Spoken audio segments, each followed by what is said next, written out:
তো নমস্কার বন্ধুরা, অর্ণব ইলেকট্রোটেক চ্যানেলের পক্ষ থেকে আজকে আপনাদের সবাইকে এই ভিডিওতে স্বাগত জানাই।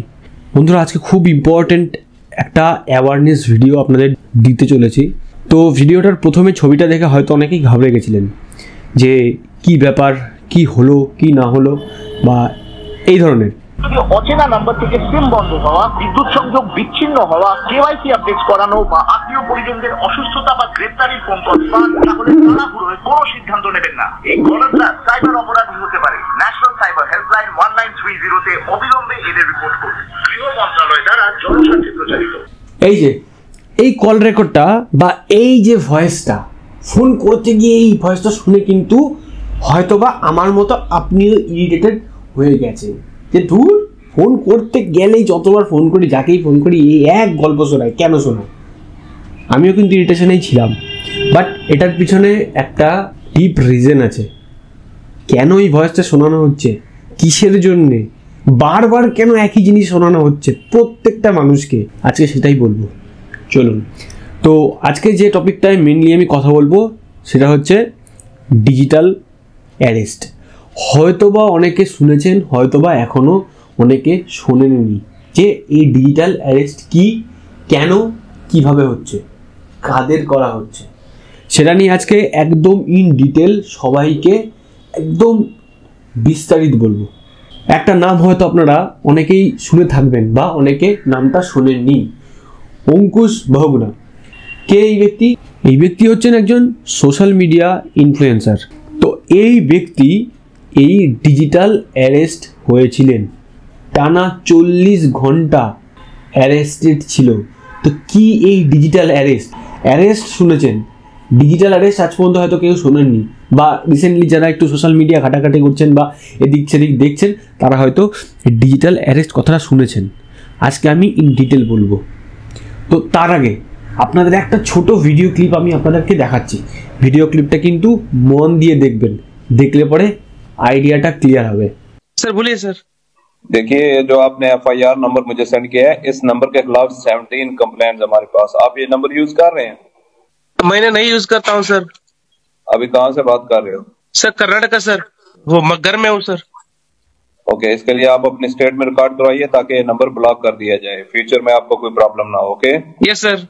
अभी मैं आपको कनेक्ट कर रहा हूँ, ये आपका इन्वेस्टिगेशन ऑफिसर है। आप अपनी स्टेट में रिकॉर्ड करवाइए ताकि ये नंबर ब्लॉक कर दिया जाए। Okay yes sir, yes sir. अब बताइएगा मैं किसके साथ बात कर रहा हूँ। अपना आधार कार्ड मुझे शो कीजिएगा वेरीफाई करने के लिए, आइएगा। सर मेरे पास अभी नहीं है sir Aadhaar card sir, please sir. Phone आपके फोन में है? नहीं सर। फोन में आधार कार्ड की पिक्चर नहीं है आपके पास? नहीं है सर। नंबर याद है आपको? सर नहीं है सर, नंबर भी याद नहीं है सर। हमने सिर्फ वेरीफाई करना है। ओके, वेरीफाई करने के लिए नहीं सर। आप डरिए ना, डरिए ना। अगर आपने कुछ नहीं किया तो आप डरिए ना। हाँ सर, हाँ सर। अगर आपके पास आधार कार्ड है तो मुझे दिखा दीजिए वेरीफाई करने। नहीं सर, नहीं सर, मैं गांव को आया था सर, घर में है सर। Okay coming. जय हिंद। इस व्यक्ति के वन साइड वीडियो का रिकॉर्ड करो as per the protocol. Okay, আশা করতে পারছি ভিডিও ক্লিপটা আপনি দেখেছেন, কিছুটা হলেও বুঝতে পেরেছেন, বাকিটা আমি বোঝাচ্ছি। এতদিন এটিএম ফ্রড, এটিএম জালিয়াতি, টাকা জালিয়াতি, ফোনে জালিয়াতি সব কিছু আপনারা জেনেছেন। এখন সেইগুলোতে মানুষ প্রচুর পরিমাণে অ্যাওয়্যার হয়ে গেছে, মানুষ জানে। এখন যদি কাউকে ফোন করে কোনো স্ক্যামার বা হ্যাকাররা বলে যে দাদা আপনার ব্যাঙ্ক অ্যাকাউন্টটা কিন্তু সিজ করে দেবো, আমি এসবিআই ব্যাঙ্ক থেকে বলছি, তাহলে সেই স্ক্যামারকে উল্টে আমাদের মতো সাধারণ পাবলিকরা মা বোন তুলে খিস্তি করবে, এটাই তো কারণ। এটা নিয়ে আমরা অ্যাওয়্যার হয়ে গেছি। তো তাদেরও তো একটা ইনকাম লাগবে, তাদেরও তো সংসার আছে, তাদেরও তো ঘর আছে। তো তাদের ইনকাম সোর্সটাকে বজায় রাখার জন্যে তারা এখন নতুন একটা প্ল্যানিং এনেছে মার্কেটে, সেটা হচ্ছে কি ডিজিটাল অ্যারেস্ট। কি করেছে ভিডিওটার মধ্যে আপনারা দেখতে পেলেন। হ্যাঁ, আপনাকে সেই স্ক্যামার বা হ্যাকার বা যারা এইসব ফ্রড অ্যাক্টিভিটি করে, ফ্রডুলেন্ট, তো তারা কিন্তু আপনাদেরকে এইভাবেই ভিডিও কল করবে। কি করবে? ভিডিও কল করবে। ভিডিও কল করে তারা তাদেরকে আপনার সামনে একজন পুলিশ ইন্সপেক্টর অথবা পুলিশ অফিসার হিসাবে কিন্তু তারা ইন্ট্রোডিউস করবে। তো এইখানেই হচ্ছে মেন টার্নিং পয়েন্ট। তো আমরা সাধারণ মানুষরা কি চাই, সবসময় একটু ঝামেলা এড়িয়ে চলবো, একটু পুলিশের কাছ থেকে দূরে থাকবো বা ঝামেলা থেকে দূরে থাকবো। তো আমাদের সামনে বা আমাদের রিলেটেড যদি কোনো এইরকম অ্যাক্টিভিটি আমরা নিজেরা শুনি যে আমরা কোনো ফ্রডুলেন্ট অ্যাক্টিভিটির সাথে জড়িত হয়েছি বা হয়ে গেছি, বা কোনো কিছু ধরা পড়েছে, বা আমার নামে কোনো অ্যারেস্ট ওয়ারেন্ট ইস্যু হয়েছে, ঠিক আছে, তো সেই ক্ষেত্রে কিন্তু সবাই প্রথম অবস্থায় কিন্তু ভয় পাবে। একদম বেসিক এটা সাইকোলজি, সবাই কিন্তু প্রথম অবস্থায় ভয় পাবে। তো তারা কি করছে, তারা সুন্দর করে একটা সেট আপ বানাচ্ছে তাদের চারিদিকে, যাতে করে দেখে মনে হয় না সে একজন পুলিশ অফিসার, সে একটা থানার মধ্যে বসে আছে। তো সে কিন্তু ঠিক সেই রকম ড্রেস পরে, একদম যেটা আর কি প্রপার একটা পুলিশ ইউনিফর্ম হয় বা পুলিশ ইউনিফর্ম যেটা প্রপার হতে পারে, তো সেইভাবেই কিন্তু তারা আপনাকে, আপনার সামনে তাকে নিজেকে রিপ্রেজেন্ট করছে, যাতে করে আপনার কাছে তাকে বিশ্বাসযোগ্য করে তুলতে পারে। যদি বিশ্বাসযোগ্য করে না তুলতে পারে তাহলে কিন্তু আপনি ভয় পাবেন না, আর ভয় না পেলে আপনি তাদেরকে মেন কথা হচ্ছে টাকা দেবেন না। তো তারা কি করছে, তারা আপনাকে ফোন কল করছে, কল করে যেটা বললাম যে পুলিশ হিসেবে নিজেকে ইন্ট্রোডিউস করছে, তারপরে আপনাকে বিভিন্ন রকম আপনার কাছ থেকে কোশ্চেনিং করছে, বিভিন্ন রকম কোশ্চেনিং করবে। আপনার আধার কার্ড আমার কাছে আছে, আপনার ড্রাইভিং লাইসেন্স আমার কাছে আছে, আপনি একটা পার্সেল এক্স জায়গা থেকে ওয়াই জায়গায় পাঠাতে যাচ্ছিলেন, ঠিক আছে, হয়তো আপনি আদৌ পাঠাননি পার্সেল, ঠিক আছে, হয়তো আপনি পার্সেল আদৌতেও পাঠাননি। তো সেই পার্সেলটার মধ্যে কিছু ইলিগ্যাল কিছু ম্যাটেরিয়াল উদ্ধার করা গেছে, সেই পার্সেলটার মধ্যে পাওয়া গেছে। সেই পার্সেলটার মধ্যে আপনার নাম লেখা ছিল, আপনার ন্যাশনাল আইডি সেই পার্সেলটার মধ্যে অ্যাটাচ করা ছিল। তো সেই কারণে আপনার নামে অ্যারেস্ট ওয়ারেন্ট ইস্যু করা হয়েছে, আপনাকে অ্যারেস্ট করা হবে। তো এটা শোনার পরে আপনি সাধারণত ভয় পেয়েই যাবেন, যদি আপনি এই ধরনের ভিডিও আগে দেখে না থাকেন। তো আজকে এই ভিডিওটা দেখার পরে আপনি ভয় পাবেন না, একদম ড্যাম শিওর। তো এই জিনিসগুলোই কিন্তু তারা করছে। তো তারপরে কি, তারা বলবে আপনার নাম বলুন, আপনার আধার কার্ড দেখান, আপনার মোবাইল আইডি বলুন। তো এটা তো হচ্ছে আমি একটা সাধারণ একটা এক্সাম্পল দিলাম যে আপনি কোনো একটা জায়গা থেকে আরেকটা জায়গাতে, মানে কোনো একটা শিপমেন্ট বা কোনো একটা জিনিস আপনি ট্রান্সফার করছিলেন, তো সেখানে কিছু মানে ইলিগাল কোনো ম্যাটেরিয়ালস বা কিছু পাওয়া গেছে, হতে পারে সেটা এয়ারপোর্টে, হতে পারে সেটা অন রোড। ইভেন তারা এরকমও অনেক সময় মানে মানুষদের সাথে করছে যে তারা হয়তো খোঁজ খবর নিয়ে এরকম দেখছে যে কোন বয়স্ক ব্যক্তি আছে যাদের ছেলে মেয়ে বাইরে মানে অ্যাব্রড বিদেশে কাজ করে বা স্টেটের বাইরে গিয়ে কাজ করছে, ঠিক আছে, তো তাদেরকে তারা কিন্তু ভিকটিম বানাচ্ছে।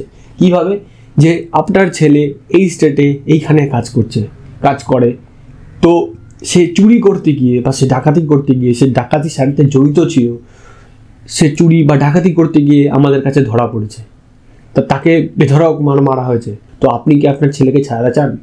তো সেই জায়গা থেকে এক হচ্ছে ইমোশন, আরেকটা হচ্ছে সাইকোলজি, হিউম্যান সাইকোলজি। তো সে কিন্তু অবশ্যই চাইবে যে তার ছেলে বা তার মেয়ে বা তার সন্তান যেন সেফ থাকে, সিকিউর থাকে। তো সেইখানে কিন্তু তারা কি করছে, তারা পরিষ্কার বলছে যে আপনি আমাদেরকে আমাদের জিপের যে কিউআর কোড বা পেমেন্ট কিউআর কোড এত হাজার টাকা বা এত লক্ষ টাকা পাঠান, আমি বা আমরা আপনার ছেলে মেয়েকে ছেড়ে দেব, কোনো রকম কেস ফাইল হবে না, কোনো রকম কোর্ট কেস হবে না, কোনো রকম কোনো হ্যাপাজার্ড হবে না, ঠিক আছে। তো তখনই কি করছে, তারা ভয় পেয়ে তাদের ছেলে মেয়ের কথা চিন্তা করে তারা সেইখানে সেই ফ্রডস্টারদের তারা তাদের অ্যাকাউন্টে তাদের জমানো টাকা পাঠিয়ে দিচ্ছে। এইবার আসি মেন পয়েন্টে, যদি আপনাদের কাছে এই ধরনের কোনো কল আসে তবে আপনারা কিভাবে ট্যাকেল করবেন। ফার্স্ট পয়েন্ট, কল যখনই আসবে, ভিডিও কল আসছে, প্রথমত আপনাকে জানতে হবে সরকারি কোনো আধিকারিক, পুলিশ হতে পারে, সরকারি কোনো আধিকারিক হতে পারে, ইনকাম ট্যাক্স হতে পারে বা এক্সাইজ অফিসার হতে পারে। আপনাকে কোনো সময়, আপনি তার আত্মীয় স্বজন না বা গার্লফ্রেন্ড না যে আপনাকে ভিডিও কল করবে, আপনাকে কোনো সময় ভিডিও কল করবে না। এটা কিন্তু কোনো গাইডলাইন্স বা প্রোটোকলের মধ্যে নেই। এটা ফার্স্টে আপনি মাথার মধ্যে ঢুকিয়ে নিন, কোনো দিন কোনো ভিডিও কল করবে না। যদি আপনি ইললিগ্যাল কোনো অ্যাক্টিভিটি বা ইললিগ্যাল কোনো কিছুর সাথে যদি জড়িত থাকেন, যদি অ্যারেস্ট ওয়ারেন্ট ইস্যু হয়, ডাইরেক্ট তারা মানে পুলিশ আপনার বাড়িতে আসবে, হাতে হাত করা, কোমরে দড়ি পরিয়ে নিয়ে চলে যাবে। বেসিক ফান্ডা। আপনাকে সব ভিডিও কল করে গল্প করে এত কিছু তাদের টাইম নেই। ফার্স্ট পয়েন্ট হচ্ছে এটা। দ্বিতীয় হচ্ছে কল করার পরে যারা ফ্রড করছে তারা কিন্তু আপনার নাম জানতে চায়, ভেরিফাই করে। আপনার নাম কি বলুন। কোনো সময় নিজের অরিজিনাল নাম বলবেন না। আপনার নাম হতে পারে সুকান্ত সরকার, আপনি বলে দিন আমার নাম দীনেশ চ্যাটার্জি, ঠিক আছে? কিভাবে চেক করবেন? যদি সুকান্ত আপনি হয়ে থাকেন আর নাম যদি তাকে দীনেশ চ্যাটার্জি বলেন, এক্সাম্পল দিচ্ছি, তারপরে তারা যদি জিনিসটাকে নিয়ে আরও সামনে এগোতে থাকে, কনভারসেশন চলতে থাকে, সেইখানেই আপনার চেক পয়েন্ট যে সেটা হচ্ছে ফ্রড কল। যে যদি সরকারি আধিকারিক আপনাকে কল করে, আপনার নামটা সে জেনেই বা কোনো আইডি থেকে চেক করেই আপনাকে কল করবে। আপনি কল করে আপনার নাম জিজ্ঞাসা করবে না যে আপনি এই কিনা। আর যদিও নাম ভেরিফাই করে, আপনি যখনই সুকান্তর জায়গায় দীনেশ বলে দেবেন তখনই বলবেন আপনি নাম ভুলভাল বলছেন। হলো ক্লিয়ার? দ্বিতীয়ত, তারা আপনাকে আধার, ড্রাইভিং লাইসেন্স, ভোটার কার্ড এগুলো কিন্তু শো করতে বলতে পারে। শো করবেন না, বলবেন আমার কাছে নেই। এছাড়াও তারা কি করে, তারা একটা জিনিস এনশিওর হওয়ার চেষ্টা করে যে যখন ভিডিও কল চলছে, মানে তাদের আর আপনার মধ্যে যখন ভিডিও কল চলছে, তখন আপনার ঘরে কোনো থার্ড পার্সনের অ্যাক্টিভিটি বা থার্ড পার্সনের কোনো প্রেজেন্স আছে কি না, এটা তারা জানতে চায়। তো তার জন্য তারা কি করে, তারা বলে যে আপনার ক্যামেরাটাকে আপনি চারিদিকে ঘুরিয়ে দেখান যে আপনার ঘরে কেউ আছে কি না, ঠিক আছে? এটা নাকি তাদের প্রোটোকলের মধ্যে পড়ে। ঘন্টার এরকম কোনো প্রোটোকলই নেই, ভিডিও কলের কোনো প্রোটোকলই নেই। তো আপনার ঘরের মধ্যে কে থাকলো না থাকলো সেটা কোনো কিছু ম্যাটারই করে না, ঠিক আছে? সেটা হচ্ছে বেসলেস। এটা হচ্ছে একটা বিষয়। তো যদি এরকম কিছু বলে তখন, বা যদি বলে যে আপনার নামে অ্যারেস্ট ওয়ারেন্ট ইস্যু হয়েছে, আপনাকে অ্যারেস্ট করা হবে, তো সেইখানে আপনি বলবেন যে আমাকে ফার্দার ডিসকাশনের আগে যে অ্যারেস্ট ওয়ারেন্ট যেটা আছে বা আমার নামে যে কমপ্লেন লেটার যেটা আছে সেটা আমাকে এখনই সফট কপি আমার ফোন নাম্বারে আপনি পাঠান। কেন ফোন নাম্বারে পাঠাবে? আপনার ফোন নাম্বার জেনেই সে আপনাকে ফোন করেছে, নাহলে ফোন করতে পারতো না। তো ফোন নাম্বারে আপনি পাঠান, আমি দেখব, চেক করব, তারপরে আমি আপনাকে বাকি ইনফরমেশান দেবো বা বাকি ডিসকাশন তারপরে চলবে, ঠিক আছে? এটা গেল। দ্বিতীয়ত, যে কল করছে তার আইডি কার্ড দেখতে চান, যাই আপনি আপনার আইডি কার্ড, এমপ্লয়ি নাম্বার আপনি বলুন। যদি কেউ বলে বা যদি কোনো ফ্রড, যারা এইসব ফ্রড করছে তারা যদি বলে যে আপনার নামে কেস করা হয়েছে, আপনি কেস নাম্বার নিন, বলুন যে যে আমার নামে যে কেসটা করা হয়েছে সেই কেসের নাম্বার আপনি আমাকে এখনই প্রোভাইড করুন বা সেই ডকুমেন্ট আপনি এখনই আমাকে প্রোভাইড করুন।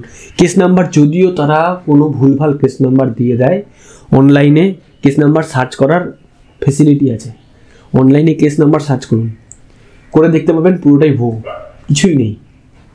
তো আপনি যদি কোনো ইললিগ্যাল কোনো অ্যাক্টিভিটি বা ইললিগ্যাল কোনো রকম কিছুর সাথে যুক্ত না থাকেন, তারপরেও যদি আপনার কাছে এই ধরনের কল আসে, চিন্তার কোনো কারণ নেই, ভয় না পেয়ে সাহস নিয়ে এই জিনিসগুলোকে ট্যাকেল করুন, মজা নিন এসবের। সিরিয়াসলি বলছি, এসব কল কিন্তু সবার কাছে আসে না। তো এসব কল যখন আসছে, যদি আপনি কোনো ইললিগ্যাল কোনো অ্যাক্টিভিটির সাথে আপনার কোনো রেকর্ডস নেই, কোনো ইললিগ্যাল বা ক্রিমিনাল কোনো অ্যাক্টিভিটি নেই, যেটা আপনি জানেন আপনি পুরো ক্লিন, সেইখানে এইসব কলের মজা নিন, যদি আপনার হাতে সময় থাকে তো, ঠিক আছে? এটা ইনশিওর করছি, নিজের কোনো আইডি, কোনো ন্যাশনাল আইডি, কোনো ইনফরমেশান, কোনো ব্যাঙ্ক অ্যাকাউন্টের ডিটেলস, কোনো এটিএম ডিটেলস, কোনো কিছু তাদেরকে আপনি শো করবেন না বা দেখাবেন না, এটা আপনাকে এনশিওর করতে হবে। প্লাস যদি আপনি বুঝতে পারছেন যে আপনার কাছে কোনো ফ্রড কল এসেছে বা আপনাকে অ্যাকিউজ করছে এই জিনিসগুলো দিয়ে, আর যদি আপনার কাছে এই ধরনের কোনো অপশান থাকে যে পাশ থেকে কেউ একজন ভিডিওটাকে রেকর্ড করা যাতে সে দেখতে না পায়, তাহলে তাকে দিয়ে ভিডিওটাকে রেকর্ড করা, তাকে দিয়ে পাশ থেকে ভিডিওটাকে রেকর্ড করিয়ে নিন, যে আপনাদের যে কনভারসেশন যেটা চলছে বা ভিডিও কলিং যেটা চলছে, তাতে করে কি পারলে আপনার ফোনের স্ক্রিন রেকর্ডও আপনি চালু করে রাখতে পারেন, যেখানে অবশ্যই কিন্তু যে ভয়েসের যে অপশানটা তো সেটা যেন এনেবল থাকে, তাহলে কি আপনার আর তার কথাবার্তাগুলো সেখানে উঠবে। প্লাস স্ক্রিন রেকর্ড অন থাকলে যে ব্যক্তি আপনাকে ফোন করছে তার মুখটা সেখানে ভেসে উঠবে, ঠিক আছে। প্লাস আপনার কাছে একটা এভিডেন্স থেকে যাবে। তো আশা করি এর থেকে বেশি কিছু বলার নেই আর বেশি কিছু বোঝানোর নেই। তো এরপরও যদি কারোর কোনো বিষয় এইটা নিয়ে ডাউট থাকে অবশ্যই সেটা আপনারা কমেন্ট সেকশনে জানান। আজকের এই ভিডিওটা আপনাদের কেমন লেগেছে সেটা কিন্তু অবশ্যই কমেন্ট সেকশনে আপনারা কমেন্ট করে জানাতে ভুলবেন না। ভিডিওটাকে আমি স্পেশালি আপনাদের প্রত্যেককে রিকোয়েস্ট করছি, এই ভিডিওটাকে আপনারা আপনাদের আত্মীয় পরিজন বন্ধু বান্ধব ছেলে মেয়ে সবার কাছে শেয়ার করুন, শেয়ার করে সবার মধ্যে অ্যাওয়ারনেসটা বাড়িয়ে তুলুন। আজকে সেই ব্যক্তির কাছে কল এসেছিল, সেই ব্যক্তি 40 ঘন্টা সেখানে টাইম স্পেন্ড করেছে, তার মেন্টাল ব্যালেন্স সে হারিয়েছে। তো সেই 40 ঘন্টা কেন 40 সেকেন্ডও যেন আপনার কোনো আত্মীয় স্বজন বা কাছের মানুষের সাথে এই জিনিসগুলো না হয়, তার জন্যই আপনি এই ভিডিওটাকে এখনই আত্মীয় পরিজনদের সাথে শেয়ার করে দিন। বন্ধুরা আজকে আর বেশি বলবো না, ভিডিওটা ভালো লাগলে অবশ্যই একটা লাইক করবেন, আর এই চ্যানেলে যারা নতুন এসেছেন তারা অবশ্যই চ্যানেলটাকে সাবস্ক্রাইব করবেন, আর চ্যানেলে যারা আগে থেকেই ছিলেন বা আগে থেকে যারা চ্যানেলটাকে সাবস্ক্রাইব করেছেন তাদেরকে অসংখ্য ধন্যবাদ। তো বন্ধুরা ভিডিওটার সাথে শেষ পর্যন্ত থাকার জন্য সবাইকে ধন্যবাদ জানাই। ভালো থাকবেন, সুস্থ থাকবেন, বাই।